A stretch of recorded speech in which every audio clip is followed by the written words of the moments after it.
मित्रों, इलाज नहीं है फिर भी हॉस्पिटल का बिल लाखों में। बात कोरोना की है कि कोरोना का कोई दवा नहीं है, कोई इलाज नहीं है,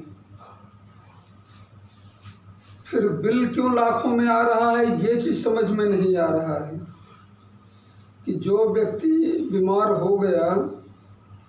मित्रों, एक चीज़ आज मुझे ध्यान में आया कि इलाज नहीं है, ये साइंस की बात है, ये वैज्ञानिक की बात है, विज्ञान की बात है कि इलाज नहीं है, ये एक विज्ञान है। लेकिन बिल लाखों में आए, ये एक कला है, और कला पढ़े लिखे सभ्य डॉक्टरों का है कि बिना इलाज के भी वो बिल लाखों में कैसे बना लेते हैं। ये एक सोचने की बात है, समझने की बात है। लेकिन क्या करोगे मित्रों, इसमें डॉक्टरों की भी गलती नहीं है। हम बहुत पहले से मांग उठाते आ रहे हैं कि आदमी को राशन फ्री मत दो,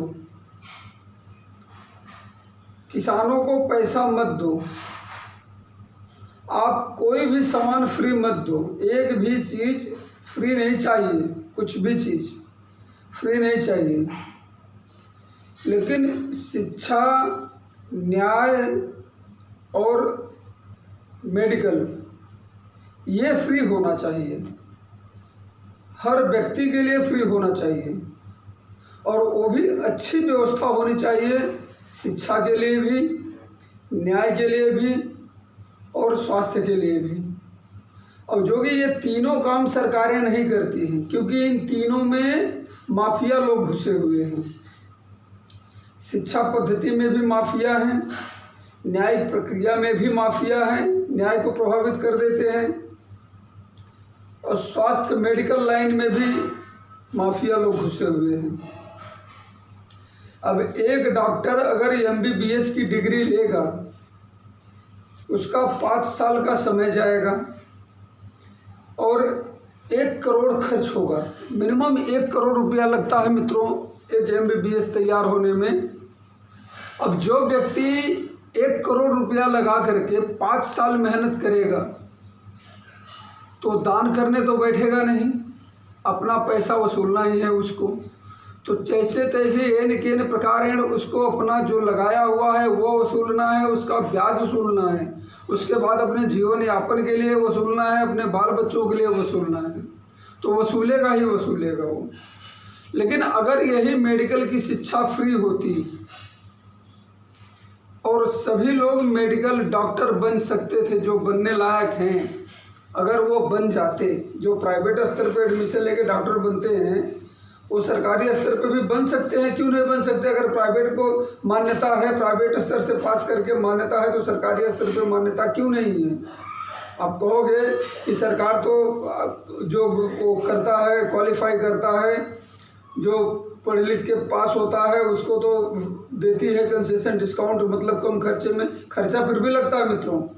सरकारी हॉस्पिटल में अगर आप MBBS सरकारी स्तर पे जाओगे, सरकार की तरफ से जाओगे, तो 1 करोड़ नहीं तो उसको 25-30 लाख या 35-40 लाख तो लग ही जाएगा, जबकि ये भी नहीं लगना चाहिए। तो मैं आपको बता दूं कि सरकार, अगर प्राइवेट स्तर से आदमी पढ़ करके डॉक्टर बन सकता है पैसा भर के, तो वही व्यक्ति सरकार की तरफ से क्यों नहीं बन सकता? सरकार को चाहिए कि उसमें कुछ हेर फेर करें, कुछ तो संशोधन करें। सुप्रीम कोर्ट का फैसला बदलने के लिए सरकार संशोधन कर सकती है, तो समाज के स्वास्थ्य के लिए सरकार अपने संशोधन क्यों नहीं कर सकती? ये एक विषय की बात है। सरकार उसमें संशोधन करे, डॉक्टर बनाए, अच्छे डॉक्टर बनेंगे तो अच्छा इलाज। अगर सरकार के खर्चे पे आदमी पढ़ लिख के डॉक्टर बनेगा, तो सरकार या आम जनता उनसे सवाल कर सकती है कि आप हमारे दिए गए टैक्स के पैसे से डॉक्टर बने हैं, आप हमारे इलाज में इतना लूट क्यों कर रहे हैं? लेकिन जो व्यक्ति 1 करोड़ लगा करके डॉक्टर बनेगा, उससे आप प्रश्न नहीं कर सकते, उससे आप प्रश्न नहीं कर सकते। प्रश्न करेंगे तो वो सीधा उसके पास जवाब है कि भाई 1 करोड़ रुपया कहीं फ्री में नहीं आता है। और जाहिर सी बात है कि 1 करोड़ रुपया फ्री में नहीं आता है। 1 करोड़ रुपया लगा के अगर कोई MBBS बनेगा प्राइवेट स्तर में, आप जाइए पता कर लीजिए किसी भी मेडिकल कॉलेज में एक MBBS की डिग्री का 1 करोड़ रुपया लग जाता है। BA MS का 20 लाख तक लग जा रहा है, 25 लाख लग जा रहा है। BHMS का 15-20 लाख लग जा रहा है। तो जो व्यक्ति इतना खर्चा करके डॉक्टर बनेगा वो दान करने नहीं बैठेगा। ये जिम्मेदारी सरकार की है कि लोगों को स्वास्थ्य कैसे मिले, डॉक्टर कैसे बने लोग। ये जिम्मेदारी सरकार की है और सरकार ये जिम्मेदारी की तरफ से एकदम मुंह मोड़ के बैठी है। सिर्फ हिंदू मुस्लिम में लटकी हुई है सरकार, इधर उधर के मुद्दों में लटकी हुई है। लेकिन ये जो जन समस्या, जो जनता की मेन समस्या, मित्रों हमारी मेन समस्या क्या है? सबसे पहले शिक्षा, स्वास्थ्य, रोजगार, उसके बाद में बाकी सब हैं। और रोजगार मिलेगा तो आदमी को रोटी कमाने के लिए रोजगार चाहिए। रोजगार मिलेगा तो आदमी अपने लिए घर बना सकता है, टूटा फूटा छप्पर बना सकता है, लेकिन कुछ कमाएगा तभी तो बनाएगा। तो ये सरकार की मेन विफलता यही है कि सरकार जो है इन सब चीज़ों में, शिक्षा की व्यवस्था में फेल है, न्याय की व्यवस्था में फेल है, स्वास्थ्य की व्यवस्था में फेल है। अब कोरोना जैसी महामारी आ गई है, उसमें बाबा रामदेव कोई दवा का निकाल रहे हैं, तो कोई कुछ निकाल रहा है, कोई कुछ निकाल रहा है। सब अपनी अपनी मर्जी से घोषणा भी कर रहे हैं कि ये दवा काम कर रही है, जबकि ये घोषणा करने का अधिकार केवल आयुष मंत्रालय को है, भारत सरकार को है कि ये दवा हमने चेक किया है, आप इस दवा को यूज कर सकते हैं। लेकिन भारत सरकार ने ऐलान नहीं किया। रामदेव बाबा ने बराबर प्रेस कॉन्फ्रेंस किया और बोल दिया कि मेरे पास कोरोलिन है, मैंने दवा ईजाद कर लिया। बिना सरकार की मुहर लगाए बाबा रामदेव ने पूरा बांट दिया। पूरे विश्व को खबर चली गई होगी मित्रों कि बाबा रामदेव ने दवा बना लिया। अब पता नहीं दवा में क्या दम है क्या नहीं है, वो तो भगवान जाने, लेकिन प्रचार हो गया। अब देखिए उनके दुकान पे पतंजलि की जितनी भी दुकानें मिलेंगी आपको लाइन लगी हुई मिलेंगी। अब 1 हफ्ते के बाद उन्होंने कहा कि दवा हर स्टोर पे उपलब्ध होगा, लेकिन देखिए वहाँ पे एडवांस चलेगा कि भैया हमारे लिए रखिए, हमारे लिए रखिए। ऐसी महामारी में ऐसा मतलब जनता के ऊपर अगर कोई तकलीफ आती है, जनता परेशानी में है, तो इन लोगों की अपॉर्चुनिटी होती है, इन लोगों का सौभाग्य खुलता है कि हमें पैसा कमाने का मौका मिल रहा है। ऐसे इन लोगों की मनोदशा हो गई है। अब विचार करने का समय यही है। आज मैं मुंबई के अंबरनाथ शहर और भिवंडी शहर की बात करूंगा मित्रों। आज अंबरनाथ में पूरे व्यापारियों के दुकानदारों के दुकानें बंद हैं, रिक्शा चल रहे हैं, पब्लिक ट्रांसपोर्ट चल रहा है। एक रिक्शा 6 फुट के दायरे में ही उसकी लंबाई चौड़ाई पूरी खत्म हो जाती है। पीछे 2 व्यक्ति बैठते हैं, आगे एक ड्राइवर बैठता है, दोनों के डिस्टेंसिंग 2 फीट की भी नहीं होती है। और सरकार कहती है कि मिनिमम 4 फीट से लेकर 6 फीट तक की दूरी बनाएगी। बताइए कैसे संभव होगा? और रिक्शा वाले डबल भाड़ा वसूल रहे हैं। जहाँ तक का भाड़ा 12 रुपया 13 रुपया होना चाहिए, वहाँ का 20-25 रुपया ले रहे हैं। और शेयर पे रिक्शा चल रहे हैं मित्रों। ये भी एक बात है कि जितने भी रिक्शे चल रहे हैं आज अंबरनाथ शहर में मैं देख रहा हूँ, सब शेयर पे चल रहे हैं। और सब 1 किलोमीटर या 1.25 किलोमीटर 1.5 किलोमीटर का सीधा 20 से 25 रुपया ले रहे हैं प्रति व्यक्ति। और कोई 2 बैठा रहा है, कोई 3 बैठा रहा है, मनमानी बैठा करके मनमानी ढो रहे हैं। और कोई देखने वाला नहीं, कोई रोकने वाला नहीं, कोई टोकने वाला नहीं। अगर ऐसी परिस्थिति में अगर अंबरनाथ में कोरोना बदहाल स्थिति में पहुंचता है तो बताइए गलती किसका है? जनता का है, प्रशासन का है, किसका है? और बंद हो रहे हैं दुकान। जो दुकानदार बेचारा 20,000, 25,000, लाख रुपए तक का भाड़ा भरता है दुकानों का, वो दुकानें बंद हैं और रिक्शा बराबर चल रहे हैं, जबकि रिक्शे में 2 फीट की भी सोशल डिस्टेंसिंग नहीं होती। क्या इससे संक्रमण नहीं होगा? तमाम तरह की बातें हैं मित्रों, जो कि अगर लॉकडाउन किए हो तो संपूर्ण लॉकडाउन का मतलब क्या होता है?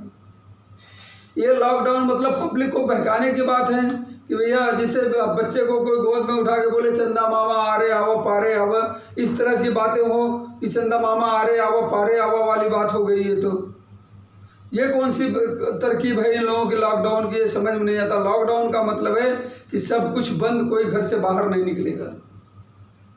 लेकिन लॉकडाउन है पूरी जिसको काम है वो तो बाजार में घूम ही रहा है, जिसको काम नहीं है वो भी बाजार में देख रहा हूँ खड़ा है, वो भी मुंह खोले, मुंह पे मास्क तक नहीं है।